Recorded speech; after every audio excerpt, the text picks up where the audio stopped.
So, without further ado, I'm delighted to now introduce the first of our keynote speakers, Alex Warner.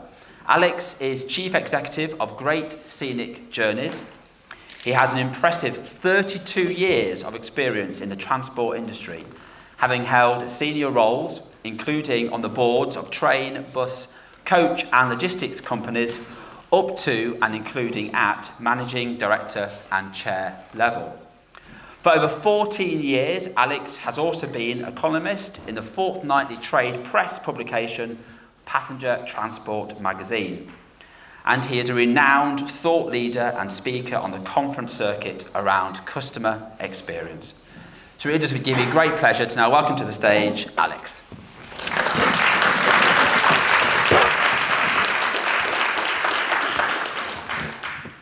Thank you very much indeed. Let's get the microphone on. Thank you very much. Oh, are we working? Can you hear me? Can you hear? That was a good start, wasn't it? That's great. Thank you very much. I'm very proud and privileged to be here today.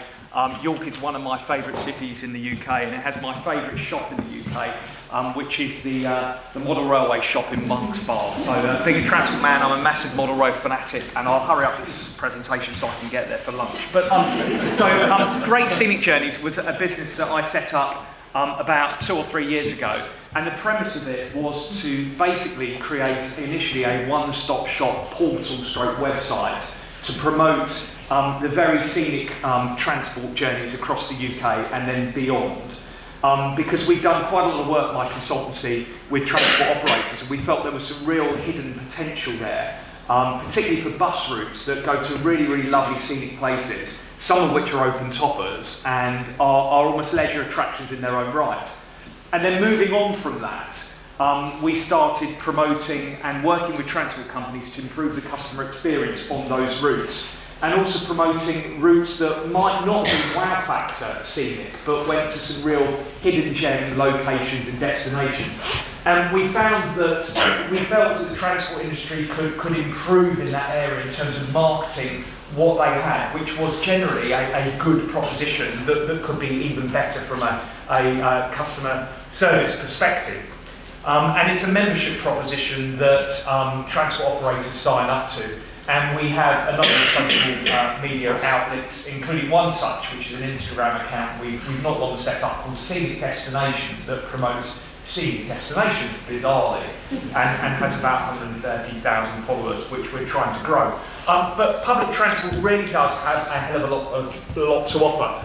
And the environmental imperative is increasingly important, as research shows. Young people today are far more concerned about the environment, and rightly so, than middle-aged old-timers like me. I know it's something that my 3 children are pretty fixated on, actually.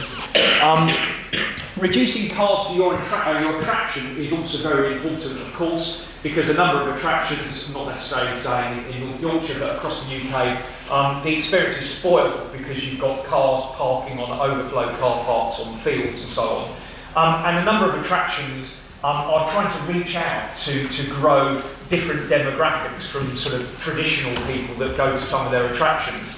And in doing so, they need to improve the public transport access to those attractions and people's awareness of public transport running to their attractions. And a lot of visitors are disinclined from visiting attractions because they just don't know how easy or even a bus route or a train route exists to get them there, or coach service. And I'm someone that doesn't drive a car, being a public transport man, and also someone that's failed his driving test on 4 occasions. So I gave up 20 years ago. But I rely on public transport. And of course there's this thing called the fares cap. Until January, or the end of December, it was £2 to travel on nearly every bus service in the UK. It's now gone up to £3, but that's incredible value for money when you think you can go on the 840 service from Transdev all the way from Leeds to York to Whitby, and the 843 all the way to Scarborough, and then beyond, just for £3, incredible value. And the bus operators in your region have a very good reputation for customer service. So if you look at national trends, they're always there or thereabouts at the very top. And I worked over the course of my career with pretty well every bus and rail company in the UK. And I have to say, using the 3 examples on your back door, 4 in fact, Transdev Blazeville regularly win awards for customer service. You only need to travel on the 36 between Leeds and Harrogate, and it's got, you know, swanky leather seats, free Wi-Fi, plug sockets, lovely visuals, drivers looking smart, and the eye contact smart. Brilliant. Go ahead East Yorkshire buses. In our surveys, we do an accreditation programme of all the routes on our website, which is about 260. Go ahead services in East Yorkshire were top in terms of driver friendliness. First Bus have got a great reputation in Yorkshire, in North Yorkshire in particular, and so have Arriva. And of course your train operating companies, we work with Arriva across country, who are brilliant, very customer focused. LNER always top of the charts or there or thereabouts. And of course you've got Grand Central, which my business partner founded, a guy called Giles Fairley, back in the day. So together we think that we can really work with attractions and really the art of the possible. Attractions and transport operators should come together because you've got the same sort of challenges as the transport operators have, particularly post the pandemic. And of course there's supported by government funding, so what's called BSIP, Bus Service Improvement Partnerships. A lot of funding the local authorities have got to get bums on seats on buses in particular and unlock social mobility. Because one of the problems we're finding, and I'm sure you're finding, is a bit of the I can't be bothered attitude since COVID.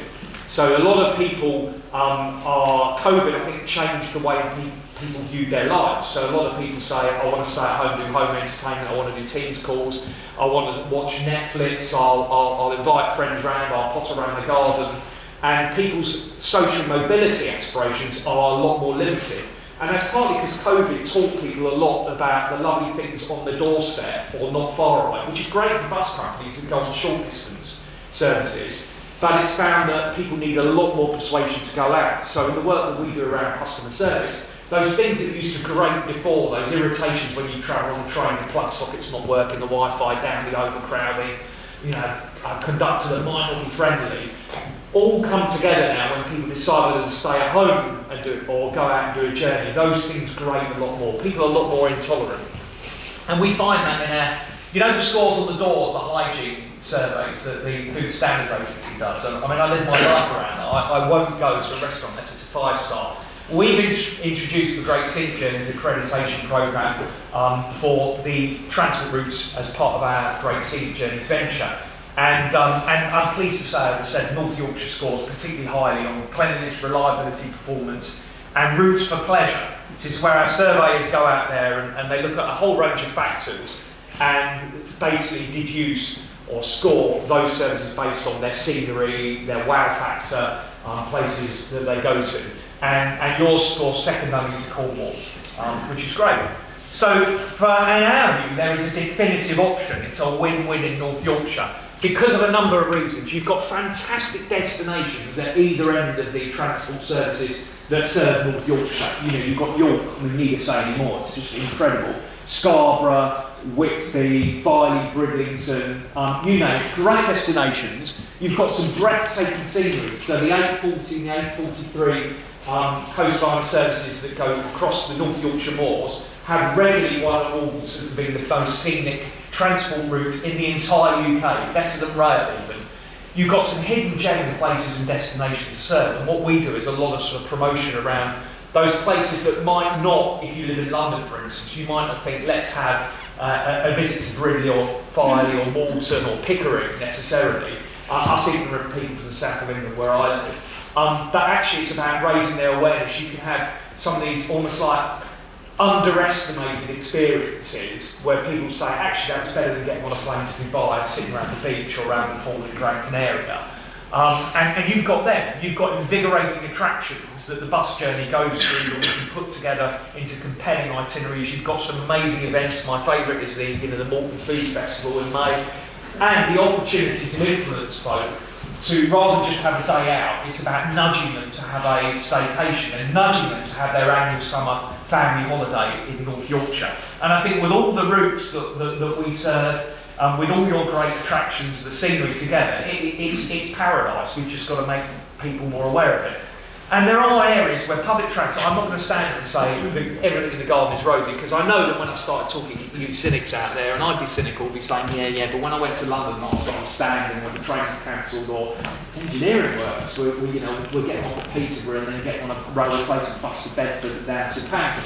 Or you might say the driver was a bit grumpy. Look, let's not kid ourselves. Public transport is not perfect, but the operators in North Yorkshire are doing a lot in that area, a hell of a lot. And I know because I've done some consulting work for LNER, they're probably the most customer-centric train operating company in the UK. And I know from the bus companies that I work with, and if you take me offline afterwards, I'll admit those that aren't customer-focused or customer-centric, I can tell you hand on heart, the ones that serve your area most certainly are. And there's a picture of the lovely drivers at East Yorkshire buses. But they're doing more, so we're working with a lot of the operators to make their call centres just upsell.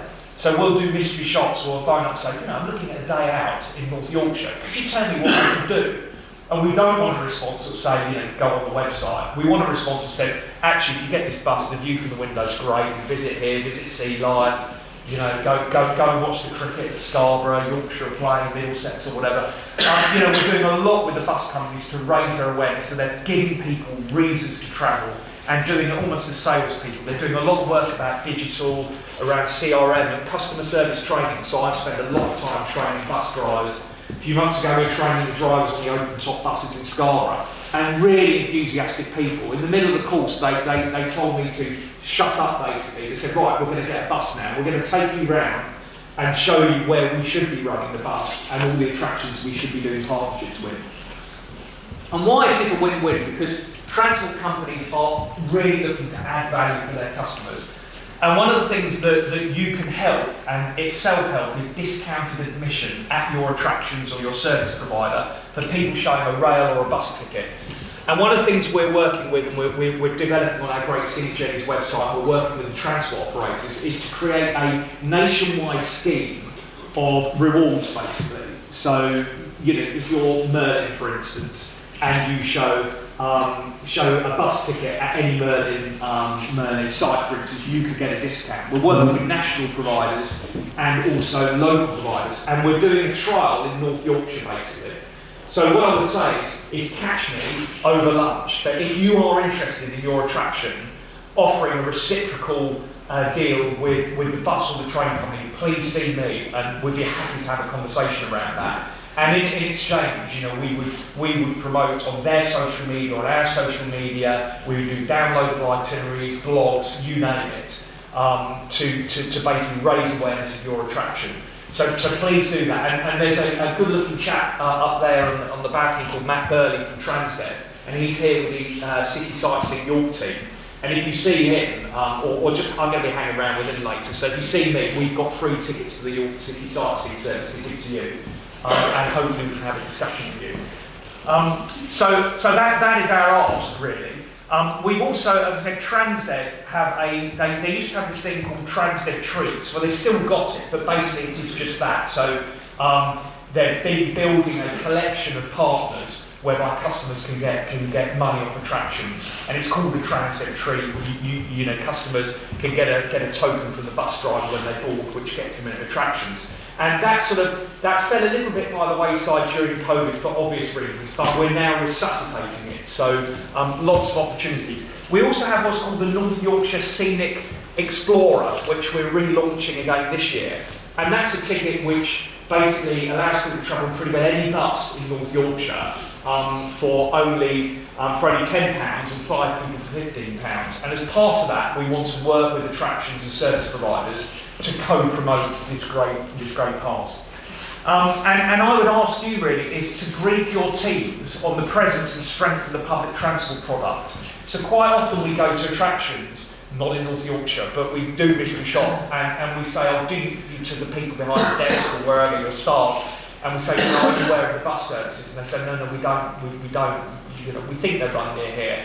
A lot of the staff at the attractions aren't aware that buses operate.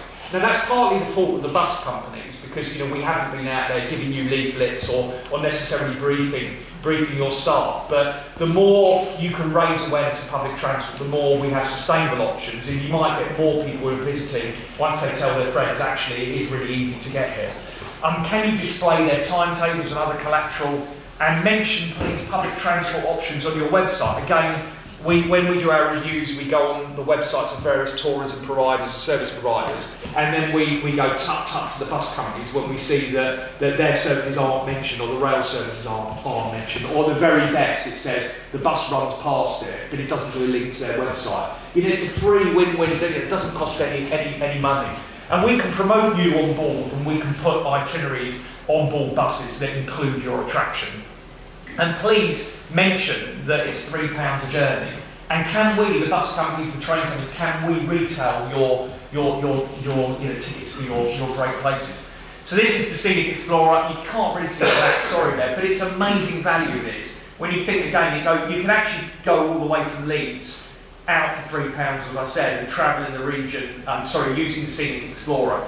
You can travel anywhere. It's a flexible ticket. As I said, 5 people for 15 quid. It doesn't get much better than that. And it'd be great if we could display leaflets for this great ticket in your attractions. And in return, we will promote you on our website and on the transport operators' websites, and in their social media as well. And this is Transdev Trips. So what we're launching, this was born of the idea about the park runs. Any of you do park runs? Apparently all the road. We've got a few hands up. I mean, I don't know anything. I can't even run for a bus. Because I love buses so much, I spend my life just waiting for a bus to go. But you know, it's great. Park runs, my mates tell me, are brilliant. You know, they travel around the country everywhere, every Saturday. Their Saturday is sorted wherever they are, because there's a park run. And it's a great sense of community. Everyone has shared experiences together, and it's almost like this routine where the hassle of thinking what you're going to do and running is done for you. I mean, I wouldn't dream of running in all seriousness, but I might do a park run because it's all stage managed. And what we want to do with Transdev, we just launched as a trial before Christmas, Transdev Trips, which is pretty well every fortnight. We're going to move towards every week. There is an itinerary, basically, that we will spoon feed people that basically says, here is your Saturday sorted. And it will include, literally get off the 36 bus here at this time, specific times, and we'll be promoting people going into specific attractions. And we'll be reaching out to those attractions and say, would you mind being featured on our Transdev trip? I'm sure you wouldn't, but could you offer a discount in return to any customer doing the Transdev trip? So if you imagine a park run, it's a park run on a bus, but it includes promoting and visiting your attraction, basically.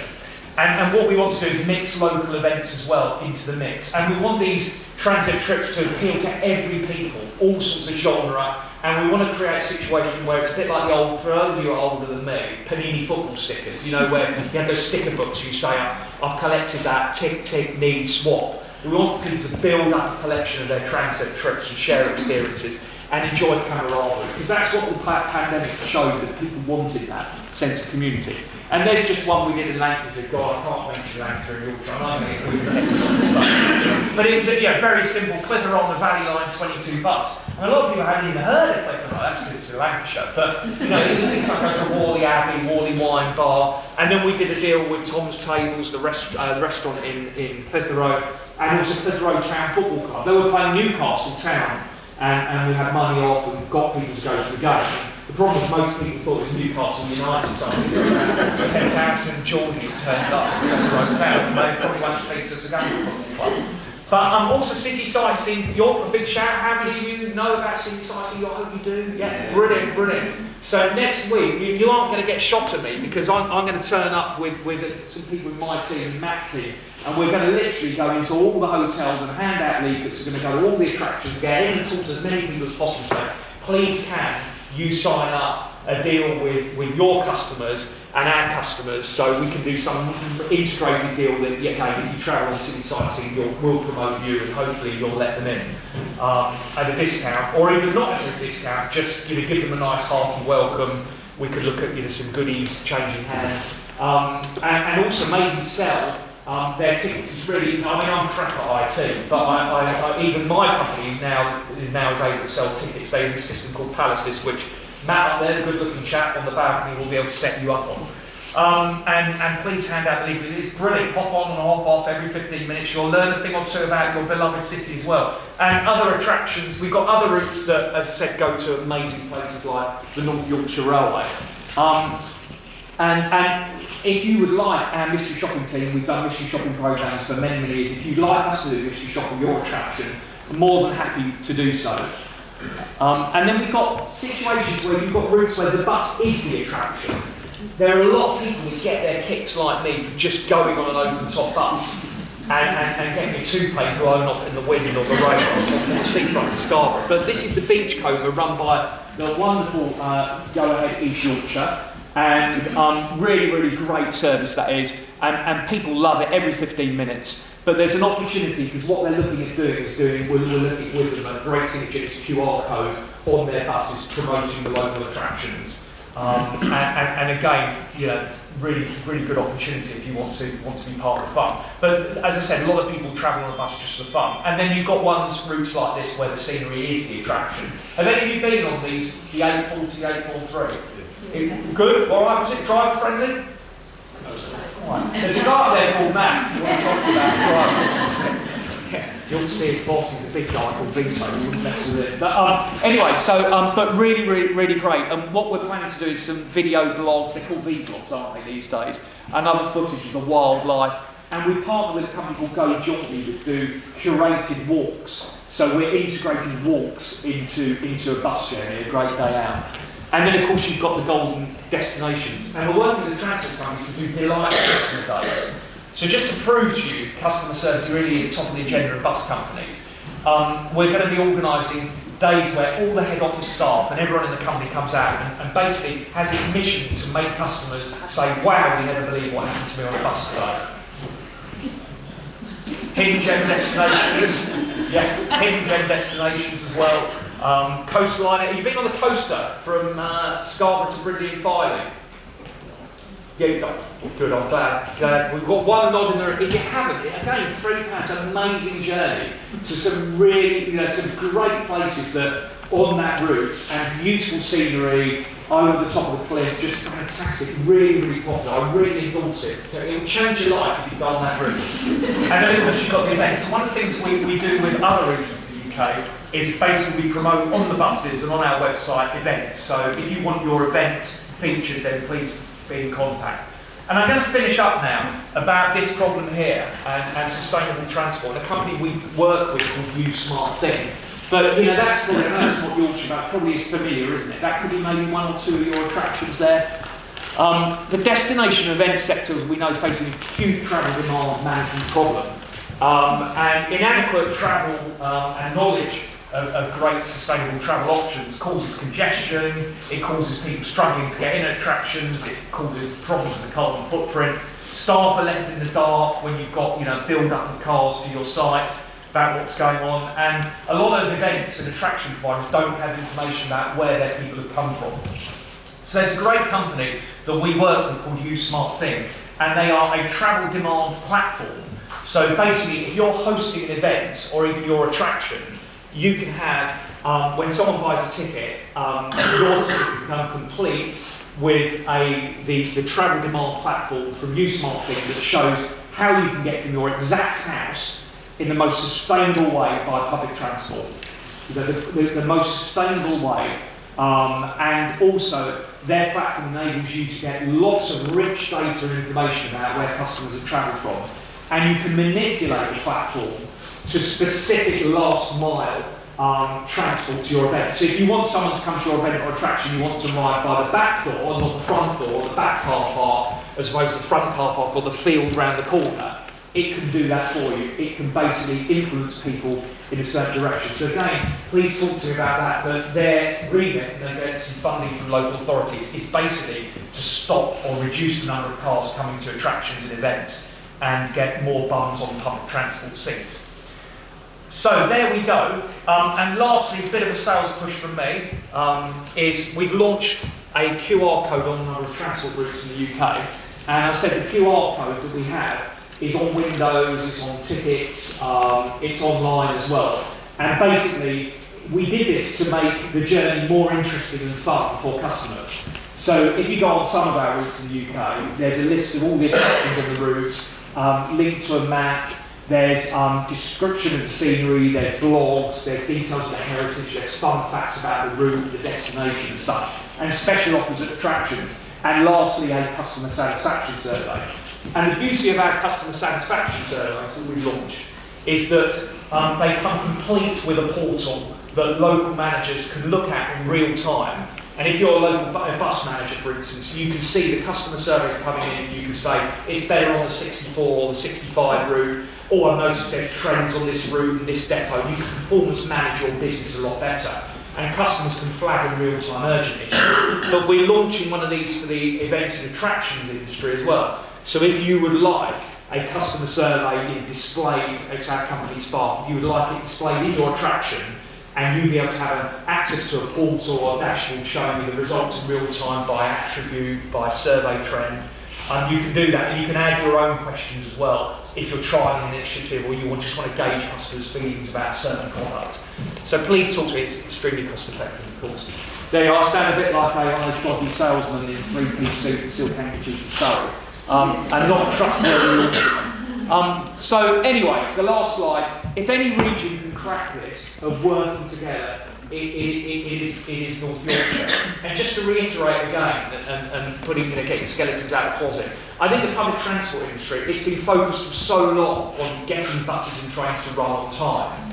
And that is a challenge, and it's got cost challenges as well. And it's a difficult, I've run bus companies, I've been on the board of train companies as well. It is difficult, you deal with antisocial behaviour, you deal with highly unionised staff. It is not easy. So when you want to travel on the train next to you want to slag it off, think of the poor souls behind the scenes. I know the fares are high at times, but it is a challenge. And I think it's in more recent times, transport companies have been focusing more and more on partnerships in the community, more and more on getting bums on seats. It's been forced to. A lot of its traditional flows, commuter traffic has changed. Patterns of travel have changed. So it's kind of been forced a bit. But in North Yorkshire, with your train companies at LNR Cross Country, Grand Central, and the bus companies, you've got a very engaged team and some great partnerships, sales and marketing managers. And of course, you've got great attractions, events, architecture, scenery, heritage. Amazing. I genuinely believe that it is better together. I know it is. And if any region can crack it, this is this, because you've got everything set up to succeed. Thank you.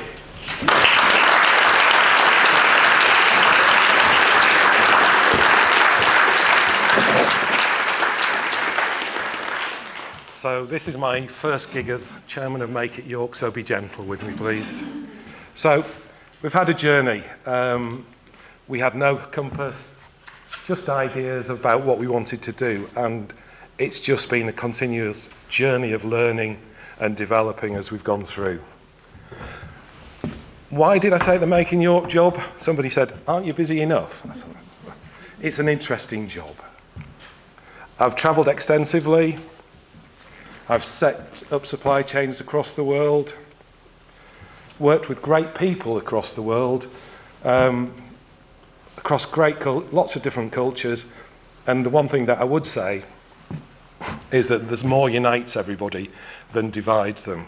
So York's been the constant in our lives. We started the business here and have developed it and finally got planning permission to extend our warehousing and everything last year. There's so many opportunities for York. It's a great city. Whenever we bring visitors from different countries that are coming to see us, we take them out in York. They're blown away by the place. They can't believe it. So there's great opportunities for both domestic visitors, international visitors, and to make the residents happy as well. So there's a great team here. Sarah is leading a complete and utter change in the Make It York business. It's developed so far, but she's got great plans to take it even further and make it the best in Britain. The pay. Sarah's a great negotiator, but I managed to get a 100% increase on the previous guy. So 100% of zero is zero, isn't it? Yeah. So travelling adventures. I'll soon to be visiting 100 countries across the world. I've had a few experiences which have been interesting. I got kidnapped on the Chinese border once. I've been held at gunpoint in India. I've visited more states and seen the inside of more prisons than 99% of Indians in India. So that's my claim to fame anyway. So. But it's a long story, that, so I'll tell you later. Jumped off a burning plane, that was in China. Crashed a plane I was piloting, that was in the UK. Been near a bomb going off. Skied in Lebanon and the India-Pakistan border. And that was all before I went to Ukraine. So, the paver's journey.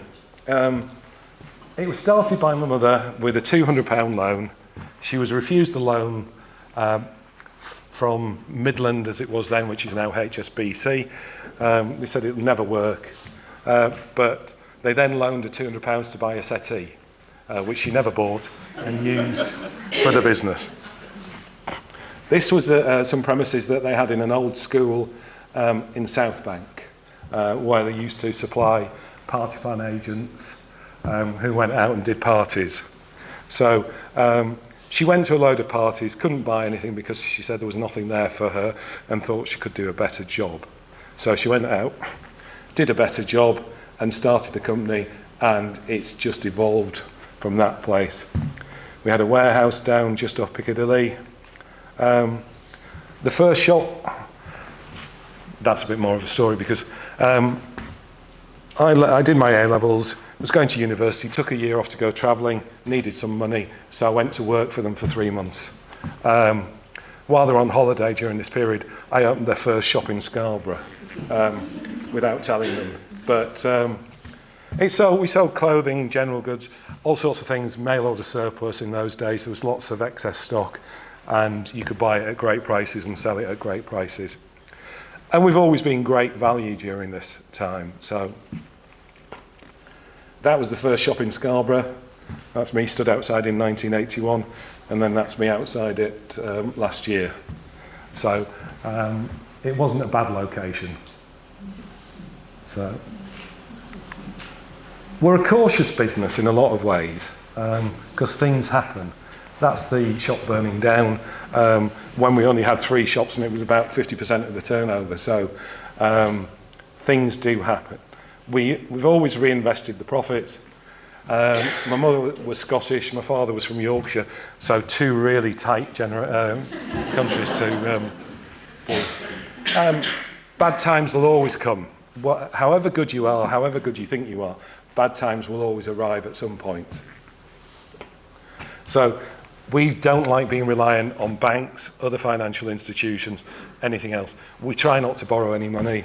We just keep reinvesting the profits and growing through that way rather than having to be reliant on people that they say they have a relationship with you when you have money, but it turns really nasty when you don't have any money. You need to understand your customers. Don't let marketeers, advisors, any of the big 4, Deloitte, Ernst & Young, get in between you and your customers because they don't know them. They don't understand your business. They say they do, they charge you a fortune, and they just get in the way, I think. But that's a personal opinion. There's nobody here from any of those, is there? So, we're early adopters generally. We were one of the first independents, I think when we had 3 stores back in 1983 or something, that put in EPOS, put in computers.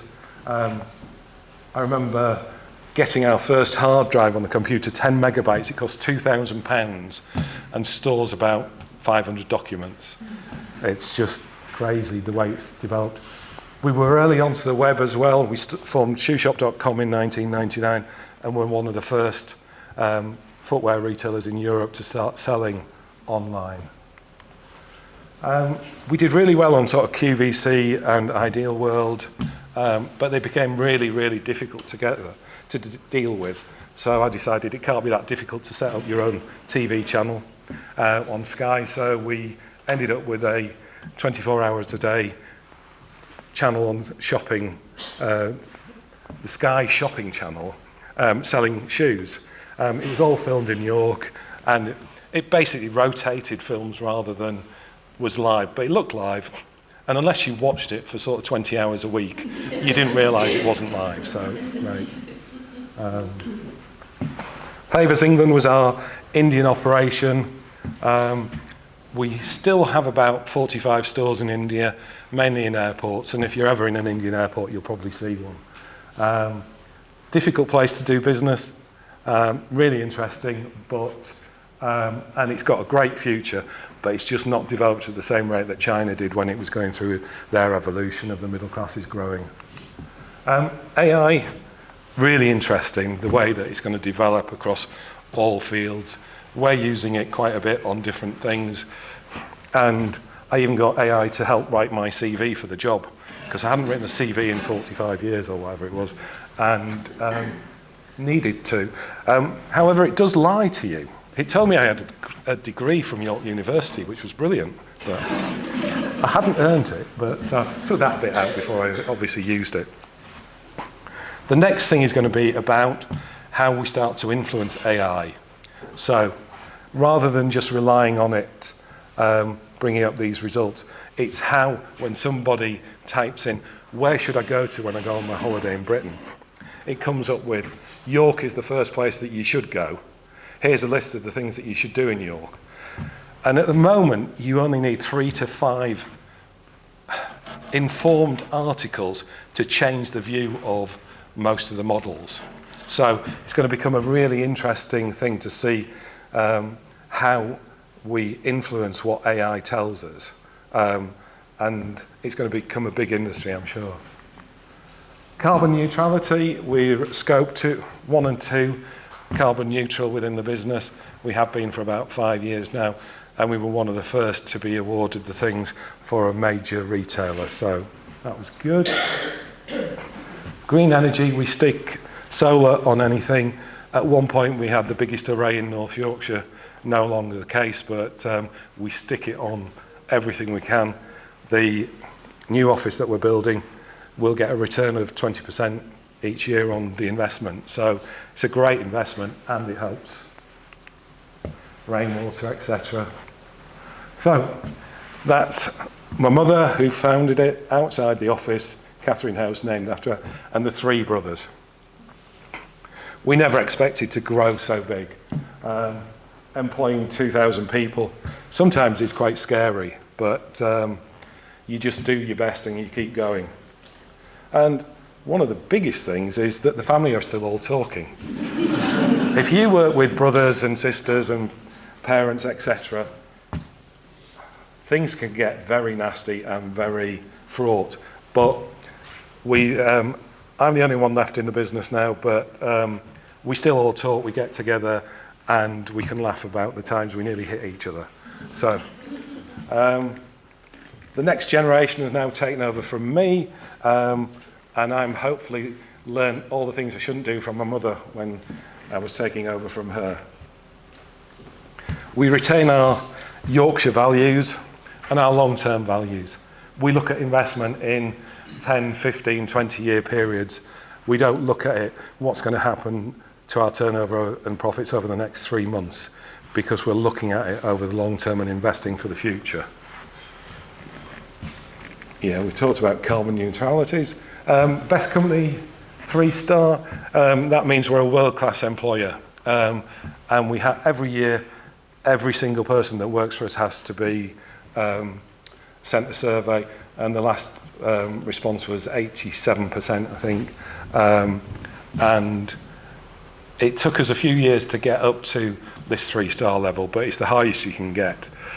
And it just shows that there is a connection between everybody that works for us. They believe that we're doing a decent job and they're being looked after. So that's really good.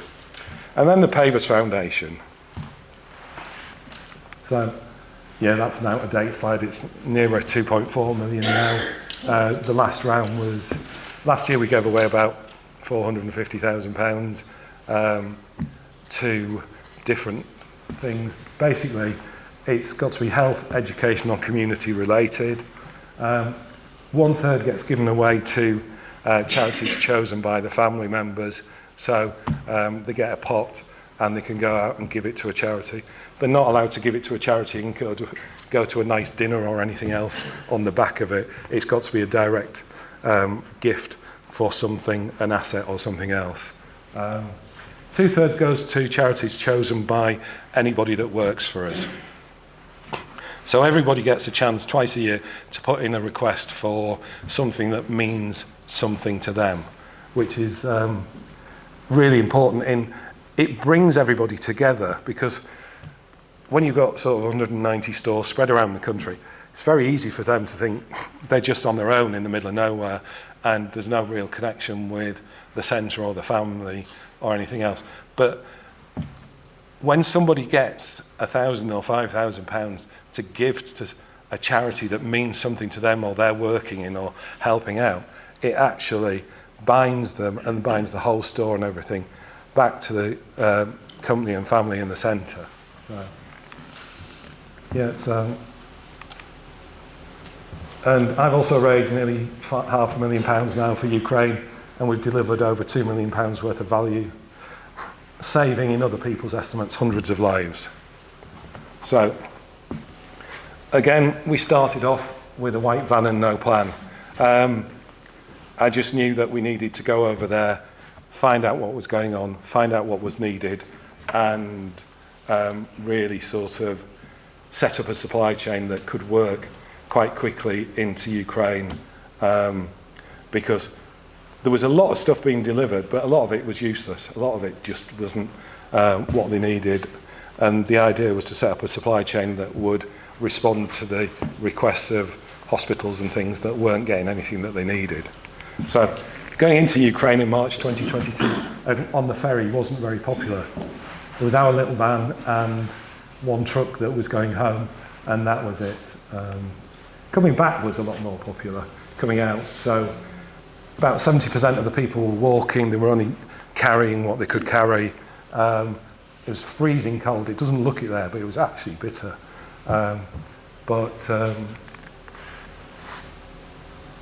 The two guys on the right, Anatoly and his brother-in-law,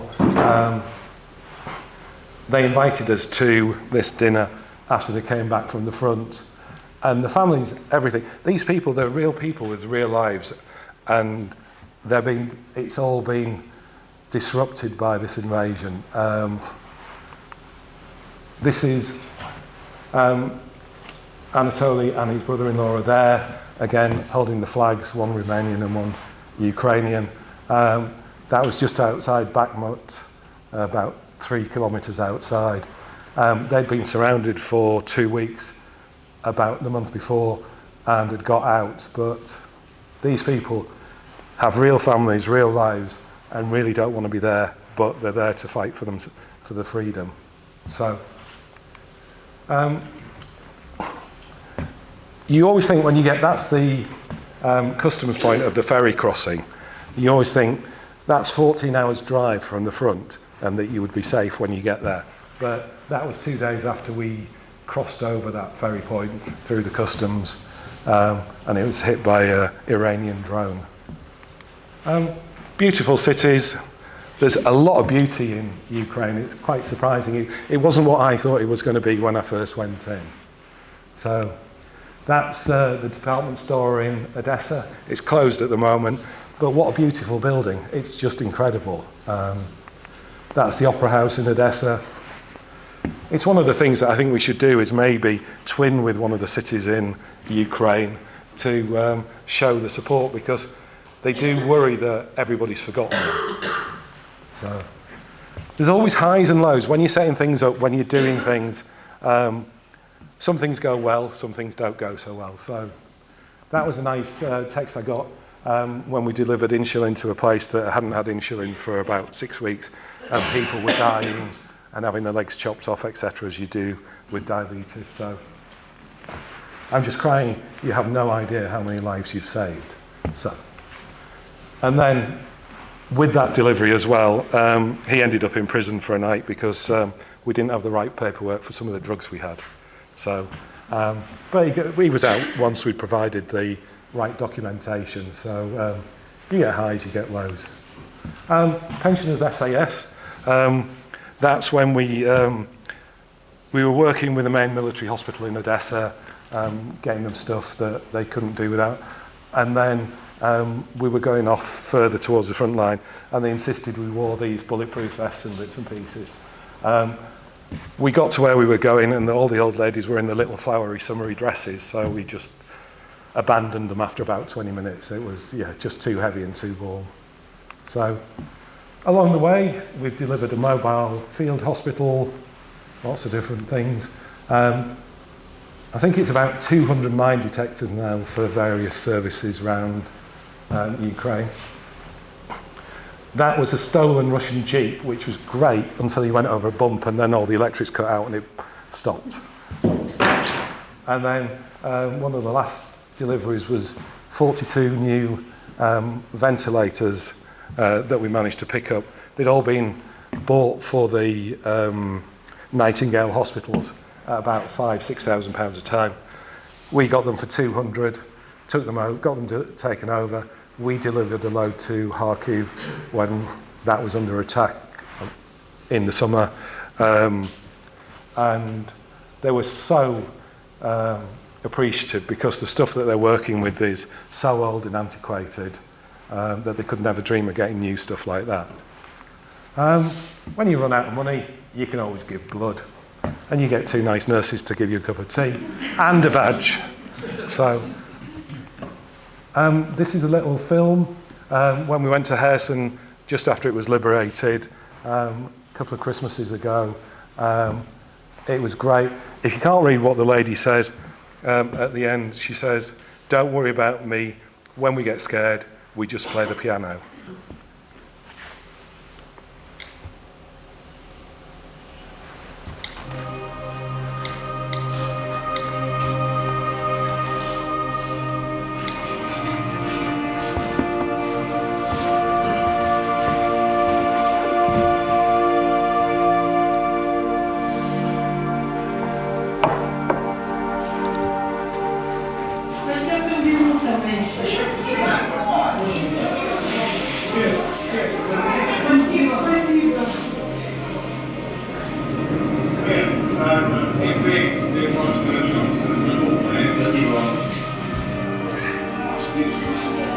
It was actually for Romanian TV, this, so it's just the subtitles.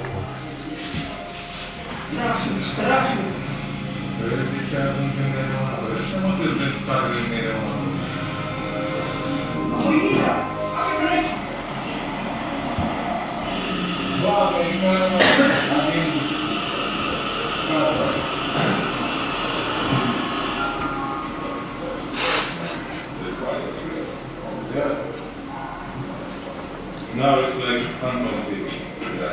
People don't have. So our work has been mainly to deliver medical aid to hospitals and to institutions that needed anything specifically. So we've delivered insulin, we've delivered adrenaline for operations, we've delivered powders to stop bleeding, all sorts of different things, whatever people requested, whatever the hospitals requested that they urgently needed.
And what do you need more? Maybe quiet. Quiet and peace.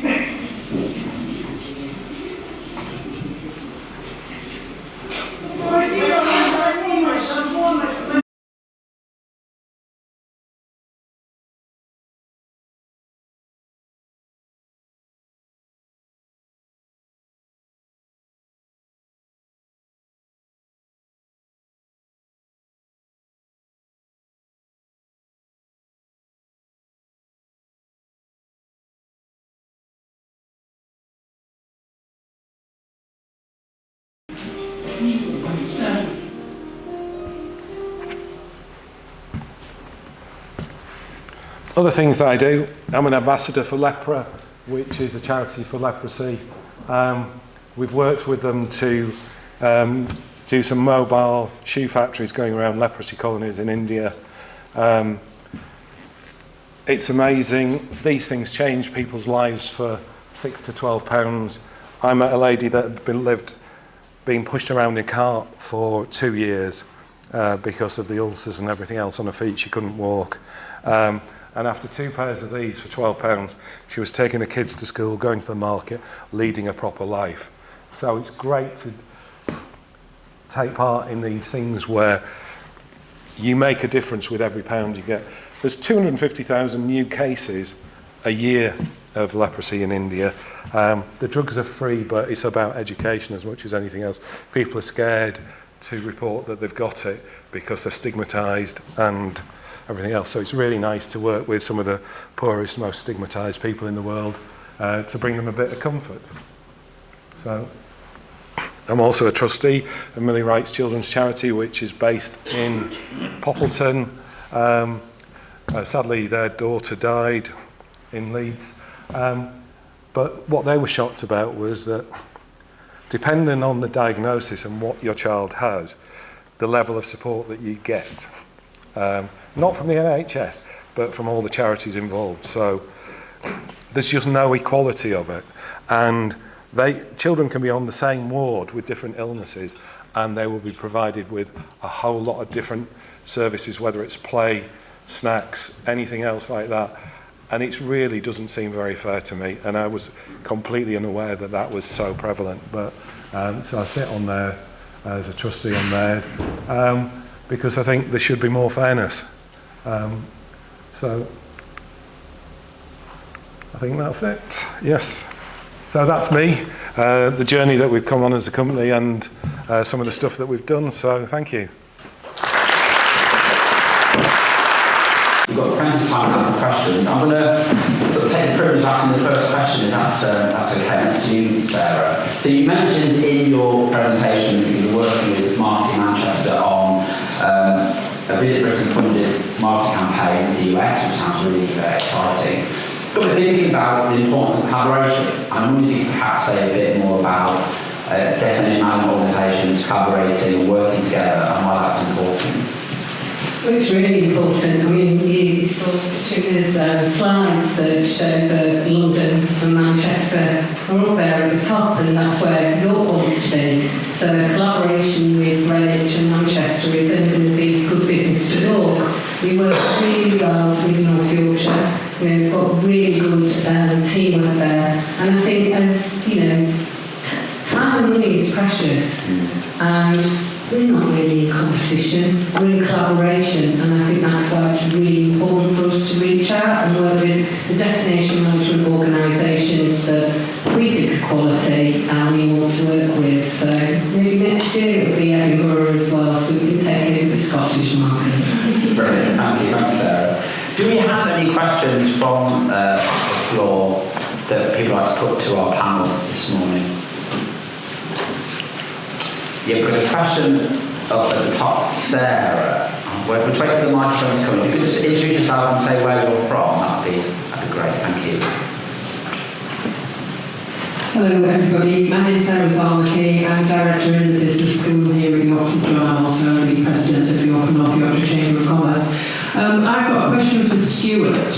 And we you know, I've seen you present before, obviously at Chamber of Commerce, etc. Just curious, when was the last time you went to Ukraine, and have things changed at all from what you hear? I was there in November, end of November, and we were with a new battalion looking at some drone technology and some anti-drone technology and all sorts of things, as well as delivering a lot of the structures that we get made over there. It's difficult, it's more difficult because more of them are conscripts. They really don't want to be fighting, but they've got to. So when they're all volunteers, it's much easier, everybody's there, everybody's got a purpose, whereas when the conscript battalion doesn't really want to be there. But lots of them are still willing to fight because the trip to Henderson that was on there, when you talk to some of the people about what happened under the Russian occupation, it was just horrendous. We didn't want to see the pictures, we didn't want to see the videos. So they are really just fighting for survival and freedom. And we need to get back and support them more. So the footage of you getting the coffee, so that wasn't Odessa, was it? That was another city. They all closed still. Is there any sort of infrastructure? Is there any economic growth? It really depends where you go. Obviously, there's growth in defence industries, but there's still a lot of shoes made there in the western parts. There's still a lot of people trying to do their job. It's just you're never certain that you're safe wherever you are there, and it affects different people in different ways. But lots of the warnings are at night, so everybody gets disturbed sleep. Nobody can be sure that their block just isn't going to be the one that's hit. For me, the way that I think about it is, look, you know when you drive somewhere, there's going to be some accident somewhere. Would you be happy going into a place where you know there's probably going to be 3 more fatal accidents in Manchester that day, and you probably still drive? Therefore, that's the way that I think about it, and it's fine for me. But other people, where it's constant and it's every night, whereas I'm in and out, it's easier. Thank you. Thank you. Anybody else have a question for our panel? Yes, great chance. Hi, my name's Ben. I'm marketing manager from Forestry England here in Yorkshire. My question is sort of to the whole panel, but mostly Katerina. So you mentioned smart tourism and AI in your discussion, and then obviously the need for more real connections with people. How do you feel this will inform consumer decisions in the future? These are two separate trends. People are different. Some people want the technology use and getting the advice from AI on the trips. And then the opposite trend is really escaping all the technology. In terms of quantifying how these trends will be impacting on the tourism, I don't have the numbers on me. All trends will have some level of impact. Unfortunately, I can't really quantify, but I can look into it and come back to you later. Yeah, thanks. It's more so around the sort of experience side. Do you feel that people are going to chase those sort of real experiences over just product or service, so to speak? Consumers, like I said, everybody's different. So the younger audiences tend to go towards the technology and use the AI, whereas Gen X want more of the human touch. So there are differences as well by audiences and different inspirations towards the experiences. Some experiences appeal to younger audiences, some experiences to other audiences. So there are different motivations for each generation. I definitely think there's everybody's spending a lot more money on experiences. I spend a lot more on trying to do different things. If there's unique experiences, that's brilliant. Stuff that other people haven't done or not everybody has done, that's a real driver. And unique locations, unique experience in a hotel or something like that, that's something that really, really attracts me. And the use of AI is, well, we share as a family one page for ChatGPT thing. So we get to see what everybody else is asking with the family, which is, I'm sure they delete some of them, but it's whether they're asking questions about what wine should be served with this and eating when we've got some friends coming around. They're looking for reinforcement of those things through AI that they're maybe not quite sure. And I'm going skiing after this tonight, and the only flight I could get was to Zurich at 6 o'clock from Manchester, and it was like, which good ski resort can I get to within a couple of hours of landing in Zurich? And it comes up with this and that, if you this, that, and the other. So it's a tool that's going to get more and more used.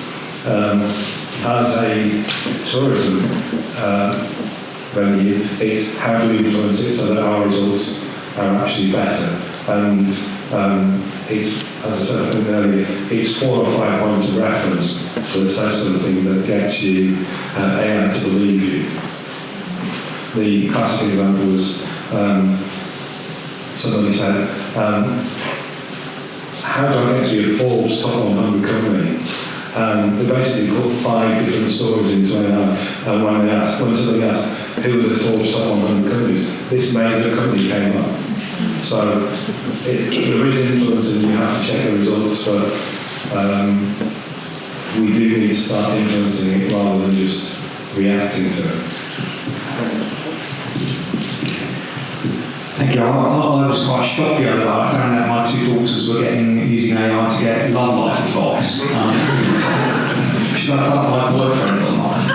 But, no, I mean, certainly with transport companies, I mean, we've done a bit of research talking to customers, and they actually really value non-AI. They value these unique experiences, and you tend to find the more successful transport companies in the UK are those that are localised in their approach, but maybe have a large overseas or UK owning group. So using Transdev is a good example of that. That they're focusing specifically on those unique Lancastrian and Yorkshire characteristics, and so a go-ahead in the region that make them unique.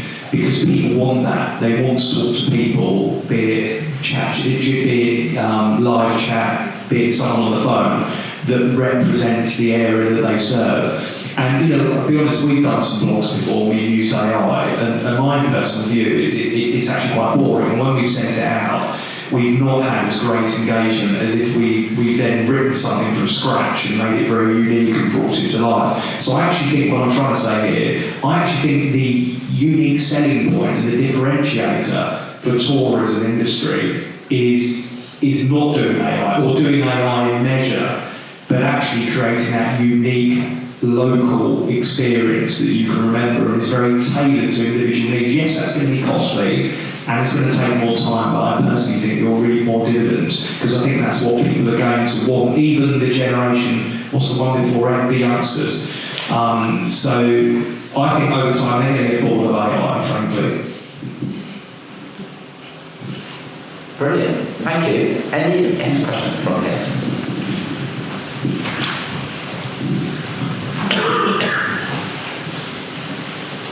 Sorry, Nick. We'll come back to you.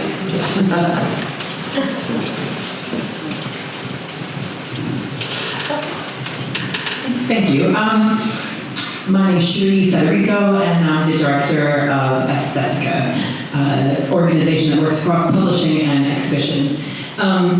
My question's for Sarah. I've got 2 questions for you. One, how, thank you for, Make York has been very supportive of pushing the UNESCO City of Media Arts designation further. My question is, so 2 questions that are interlinked. So the first one is really, how do you think that the city, beyond the creative industries, but actually, the hospitality and tourism sector can make more of the UNESCO designation? And then the linked question, so I'm getting 2 in 1 here. The second question is, how do you think, seeing that Visit Britain film, which was fantastic, I'd be interested to think about how we can use that model to be looking at York and North Yorkshire for our own screen tourism campaign. So really the first question is, how can the UNESCO designation be integrated into the hospitality and tourism offer more? And secondly, what opportunities are there for screen tourism in York and North Yorkshire? Thank you. I really want to answer the last one first, but I'll answer the first one. I think we need to keep raising awareness that we have this special designation, and I think the Reignite programs are absolutely brilliantly doing that. I think if any doesn't use all the marketing tools that we've got behind UNESCO, please use them. Because it's that voice, it's about really putting York in the spotlight to say, we have this designation, we're fantastic, we're recognised as being a cultural centre in the world. That's how big it is. And I think if the tourism sector, hospitality, all of us don't shout about it, every single sector in this city should be saying, we have this unique status. It is important, and really keep pushing it. I think we should invest in the expo, I really do. I know it was yours and mine idea, but, we should really push it because it showcases businesses, not just to, international visitors, but I was surprised at how many local people came. So it really educated parents about what a career is in the creative sector and how valuable that sector is and will be to future generations. So I think it's about investing and shouting louder. Second one, I think we should make our own video. That's my view. We should attach it.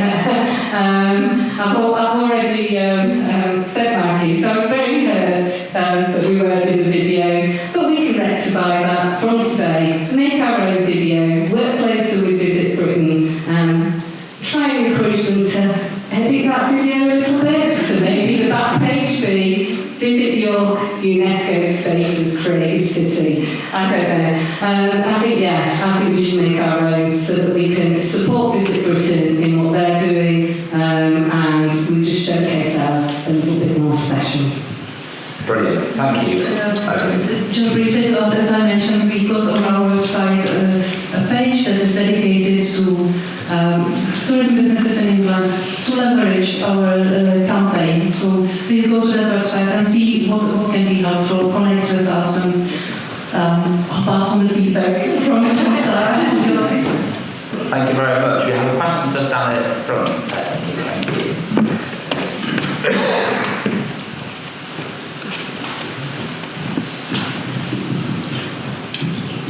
Hi, I'm Emma, Head of Marketing at Cushion's Culture Group, and I'm really sorry to bring you back to AI, because I know everyone's probably sick of hearing about it, but I just wanted to hear a little bit more about how Visit York is going to integrate AI into your strategy, because there is bound to be people who are wanting to know more about York. We can do things individually for our location, for example, I've recently gone in looking at a trip to Japan, and I've been asking ChatGPT about information on there. If someone's coming on and saying, okay, can you tell me where to visit in York, how do I get there, things like that. Have you started building a strategy? And I'd just love to hear a little bit more about that.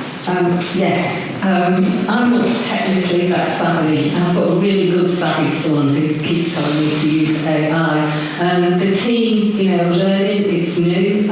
We use it, to speed up our work so that we can produce more. I think what we really need to do is, like Stuart says, look at how we can influence that so that, we're really putting York in the best place. So at the moment we're looking at training for our team in AI, because I think that's important to understand it, to understand how you use it correctly and in what circumstances, and then grow from there. Keen to hear what other people are doing around AI. It's new to me. I have great fun at the moment, just asking for stupid things, just to see and learn how it's working myself. So it'd be great to know what other people are doing and how they want to use it, going forward. So yes, we'll be building it into our strategy. We're just kind of working on it at the moment. Brilliant, thank you. We've got time for a couple more questions. Can I just add to that? It'd be really interesting to see what's happening with Chinese DeepSeek and whether that will have a fundamental influence on, especially that market. I'm not sure whether I would trust it to put all our information in, but for the Chinese market and other markets, it may be a huge thing away from ChatGPT. We've got a question upstairs here. Matthew Greenwood, owner of Explorer York, a tour company. One of the previous questions was regarding the changing nature of decision-making, customers' decision-making. Now, I'm not going to ask a question about AI, as exciting as it certainly definitely is and has lots of opportunities, because one of the things that pricked my ears up during the whole presentation, and there many good things, was what Alex was talking about with what I'm going to call dynamic customer customer survey responses. I found that quite interesting and exciting, because usually you do customer surveys and they're weeks, months, years out of date. And I'm particularly interested, the question, I'll get to the point, the question to everybody is, do you think there are more opportunities specifically for attractions and DMOs to use live dynamic customer service feedback rather than this business of just analysing stuff for months and years later? Great stuff, yeah. Absolutely, because I mean, I've run, I've managed railway stations as a good example for a number of years. And the problem we have with undynamic surveys, and even when we've done undynamic surveys before, a few weeks after, you get the results, get history shopping surveys or customer sat surveys, and someone will process them up, and then you organise a meeting with your management teams, and they come in. And then the next round of surveys is coming out, and they don't have time to actually deal with actioning the failings and the faults as such, or they'll go away with best intentions and they'll get back to the day jobs and forget all about it. Whereas if you've got this direct portal stroke dashboard showing where the trends are, what's happening in real time, it's kind of forcing them a bit more. And if you can get your managers to get into the mentality of every day before they when they have their cup of coffee and their toast in the morning, before they start the first Teams meeting, they log in and they see what's happening, or they might get a direct message saying the bus driver or the man on the kiosk at your attraction was rude to me, it flags up in their email. Then they're kind of forced to action quickly. And I do think customers are expecting live, quick responses and their feedback to be gleaned and actioned quickly. And you look at things like Trustpilot and TripAdvisor. Now that's quite interesting. And when I do my customer service training courses, I get lots of feedback and show the people in the room this is what they say about you. The problem is that it's not really that objective. It tends to be people just slagging off the company, because that's what they're inclined to do, and it can be quite lethal, and it's in the public domain as well, and it can really ruin your whole reputation. So I would always ask companies to say, think before you go down that road, because you're going to be airing dirty in public. And it struggles to collate in a certain format that can drive action plans. But yeah, absolutely, let's have a chat over lunch. I might sound like I'm promoting the Visit Britain website, but just to mention, on our website we've got dashboards. We've been challenged for some time to provide the data sooner, quicker, shorter reporting time. So we've worked on it on a few projects. We shortened the time, and we are developing dashboards for various projects, as well as working on one day, hopefully this year, getting to the overall dashboard of the story of tourism. So that would be a quick way, shorten the reporting time, quick way of getting the more up-to-date data, more latest insights. Sorry, well, I mean, of course, the biggest challenge of everything is how do you get people to do the surveys? And one of the challenges, my wife is obsessed with doing these surveys. It's like she's got a whole holiday just to do a customer sat survey that'll take her 3 hours. They ruin the holiday and take up all the time. But one of the things that we try and do with our surveys is to entice people. So, if you say, scan here, and you might get 25% off your meals, easies, or at the Grand Hotel or McDonald's, or into our attraction or our gift shop, that goes a long way. But the survey is only as good as the sample size at the end of the day, and that's half the challenge. And you kind of got to incentivise people. And sometimes with our QR codes, we try and get them on it to find out information about the attraction first, and it's view from the bus window, and then you get into the survey. So it's a balance. Yeah, we use Trustpilot scores. That's reviewed every week at the management meetings as a trending thing. We look at reviews that are either 5-star or 1-star to see why those have been given, and give praise to the stores that get 5-star ones, and look at whether the customers being fair within the 1-star ones, because sometimes they aren't. In my opinion, responding badly to one of those 1-star reviews is probably the worst thing that you can do, because that stays up there for an awful long time and people see and they're bad tempered. And we have Net Promoter Scores as well, which is done every month across the store estate, and we see what the customers think if they're leaving. So there's great value to understand how your service levels and how everybody is trending. There's always going to be the exception outside of what is the real level of service that you're giving, but it's good to be able to monitor those things. Brilliant, thank you. We've got time for one last question, which I think is just at the top there. Oh, hi, thank you. John Wright, Foundation and Storyteller. I'm interested with the stats. Obviously, we seem to be very much transitioned into growth in day trippers, families, and so forth. But obviously, what the strategy pertains to longer stay, overnight itineraries, attractions, and routes. I'm wondering to what degree there's opportunities to cater more for the day trippers. While I was in Durham just very recently, I spoke to a guy serving his husband to York, comes with his partner, and move around shops for hours, get a pass and go to the pub. They're almost getting 2 hours in York, 4 hours in York, 6 hours in York, as you might say. But potentially there's a gap here that could be looking at trails or incentives, in York, or whatever these things may be.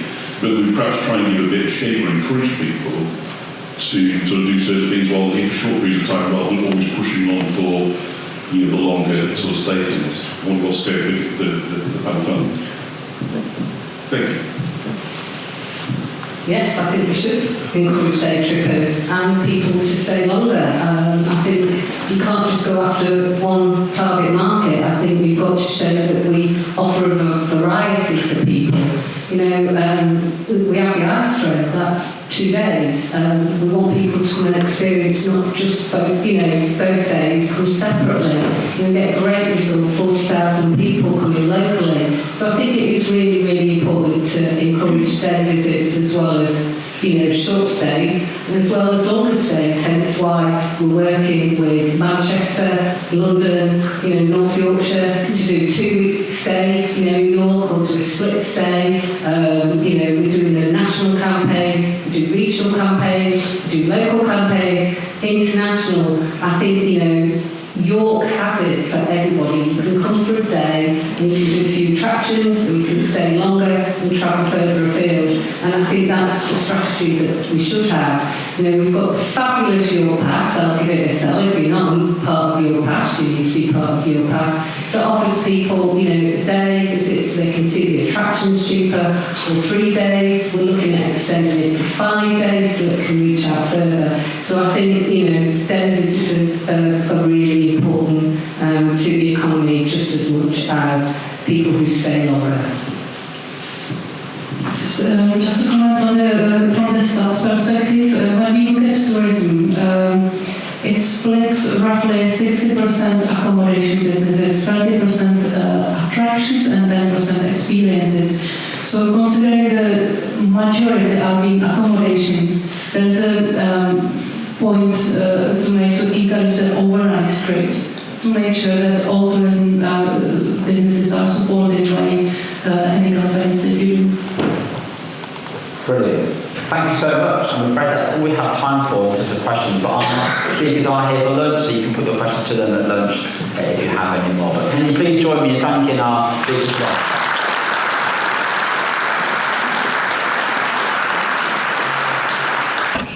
Good afternoon, everybody.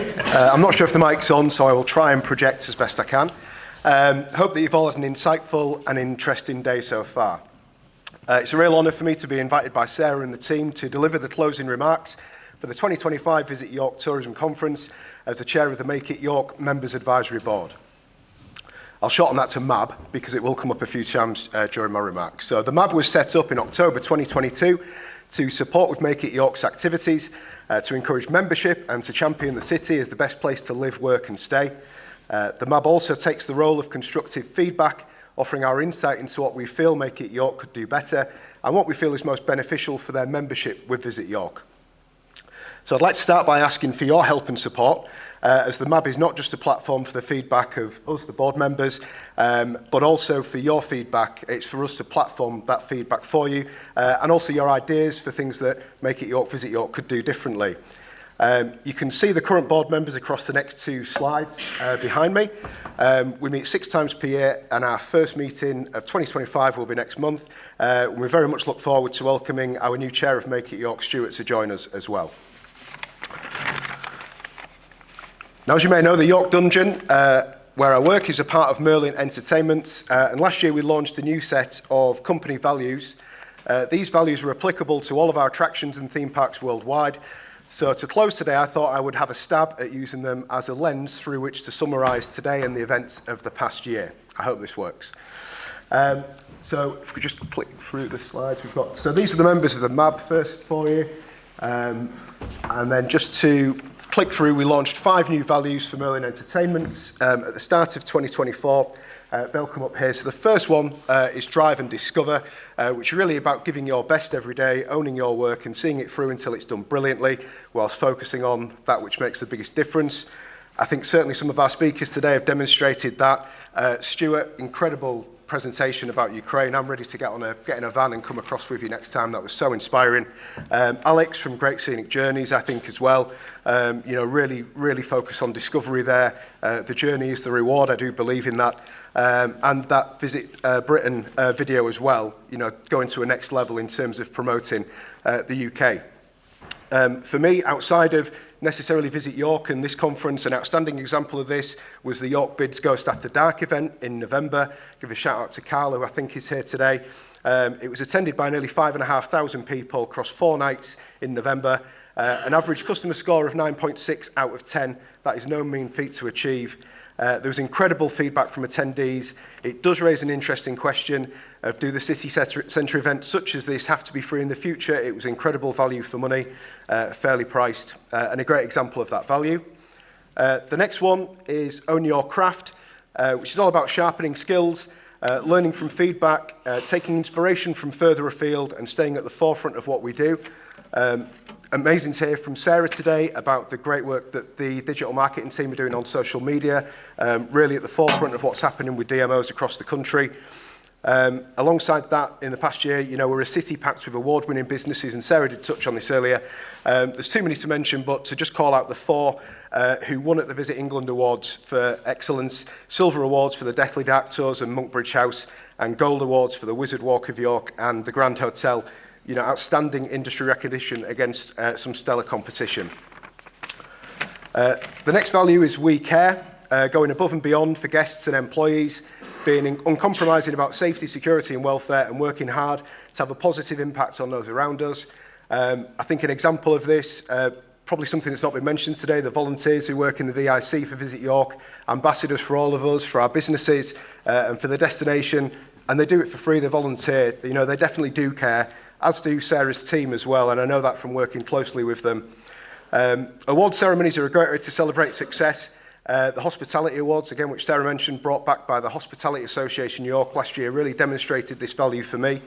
They celebrated front and centre team members from across the city who are at the very top of delivering outstanding guest experiences, from stars behind the bar to apprentices to deliverers of warm welcomes and unsung heroes. I think it's vital that we celebrate not just outstanding businesses, but those outstanding team members who are such great ambassadors for the city as well. And also to call out the Junior Hospitality Board, now in its 2nd run after being launched by Philip Bolton, not only celebrates outstanding members of the hospitality industry, but should also be commended for helping to shine a spotlight on career opportunities in hospitality as well. The 4th value is Enjoy the Ride, bringing fun and optimism into the workplace, or in this case, the industry, supporting peers and turning missteps into opportunities to learn, and cultivating a warm, welcoming environment where people feel a strong sense of belonging. We saw mention of York Pride earlier on today, an outstanding example, an event that sees huge visitor numbers coming to York every year. and celebrates York's diversity and inclusivity, showing there is no place for harassment here and that everybody is welcome. And furthermore, at the York Dungeon in 2024, we were honoured to be part of the Our City Festival in June, held at the library, which showcased the amazing talents within York's migrant communities, including cultural music and dance performances from York's residents, originally from Mexico, Ukraine, Poland and Africa. I hope that we can see that celebration in particular of York's multicultural community stories get even bigger this year. And the last one, so now I'm the person in between you and your lunch, is Go Together. This value is all about embracing relationships, building teamwork and trust, collaborating across teams and drawing on diverse perspectives and solving problems together. Something that I think is really excellently demonstrated by the Tourism Advisory Board, which Brendan so brilliantly chairs for us. And further afield, we need to look no further than the amazing work that Cherie Frederico does with Arcetica and the Reignite events, again mentioned earlier, but really pulls together York's creative ambassadors and talents to showcase incredible examples of innovation and real hope for developing the city's creative economy. Based on feedback presented by the MAB last year, Visit York have now launched a toolkit for members to use for social posts and messaging to combat exaggerated media coverage of flooding in York, when in reality the vast majority of businesses are still open. It's a great example of the Members Advisory Board in action and of Visit York and its members going together to celebrate a collective goal. To support a collective goal. Last year the theme of this conference was collaboration, but that doesn't mean that it isn't relevant this year or next. We have a collective voice as members of Visit York, Make It York, and as stakeholders in York's tourism and hospitality industry. In my experience, the best businesses maintain a primary focus on people, both their customers and their guests. By working together, we can continue to help to shape York in the best interests of our residents, our visitors, and our people. Thank you very much. Enjoy your lunch.